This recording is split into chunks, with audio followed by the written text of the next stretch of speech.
ధైర్యం ఉంటే నువ్వు రైతులకు మేలు చేసినోడివి అయితే పెట్టు, కోఆపరేటివ్ ఎలక్షన్ పెట్టు. ఎందుకు నామినేట్ చేసుకుంటున్నావు బిడ్డ? నువ్వు ఎరువులు ఇయ్యలేదు గనుక, రుణమాఫీ చెయ్యలేదు గనుక, రైతు బంధు ఎగ్గొట్టినవు గనుక, బోనస్ ఇయ్యలేదు గనుక, పంటల బీమా చేయలేదు గనుక నీ ఈ బలగొట్టరనే విషయం రేవంత్ రెడ్డికి అర్థమైంది కనుకనే ఇవాళ ఎలక్షన్ పెట్టలేదు. మనం కూడా ప్రజల్లోకి పోదాం. నేను మా సర్పంచ్లను కూడా కోరేది ఒక్కటే, మీరెవ్వరిని భయపడాల్సిన అవసరం లేదు. ఎందుకంటే ఆర్థిక సంఘం డబ్బులు, 15వ ఆర్థిక సంఘం డబ్బులు 85% డబ్బులు ఢిల్లీ నుంచి గల్లీకి డైరెక్ట్ మీ సర్పంచ్ అకౌంట్లోకే వస్తాయి డబ్బులు. మధ్యలో రాష్ట్ర ప్రభుత్వం రోల్ లేదు.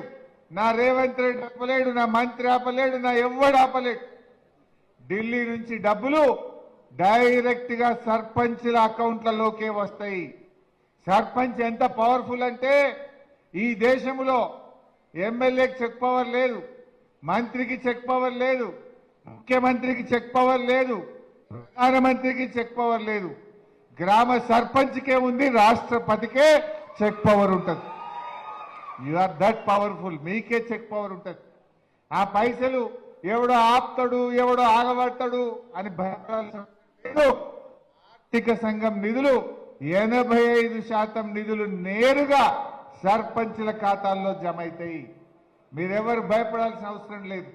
ఈజీఎస్ డబ్బులైనా, ఈజీఎస్ పట్ల నిర్ణయమైనా ఎవరైనా గ్రామ ప్రథమ పౌరుడు సర్పంచ్ గారే నిర్ణయిస్తారు. ఇవాళ రేవంత్ రెడ్డి ఎట్లయిపోయిందంటే అంతా దుబారా. మొన్న ఫుట్బాల్ ఆడింది చూసిరా? ఎవరి కోసమే ఫుట్బాల్ అది?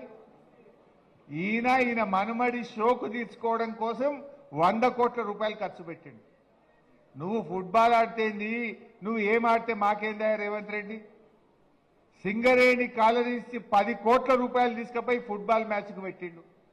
గవర్నమెంట్ ఖజానాకెళ్ళి ఈయన నేర్చుకోవడానికి 5 కోట్లతో స్టేడియం కట్టుకున్నాడు ఒక్కడే.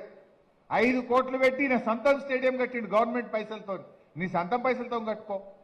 గవర్నమెంట్ డబ్బులతో ఇవాళ స్టేడియం కట్టిండు రేవంత్ రెడ్డి. సిఎస్ఆర్ నిధులు 100 కోట్ల రూపాయలు ఖరాబ్ చేసిండు. అరే గా సింగరేణి 10 కోట్లుంటే ఆనాడు కేసీఆర్ ఏం చేసిండు? సింగరేణి సిఎస్ఆర్ డబ్బులను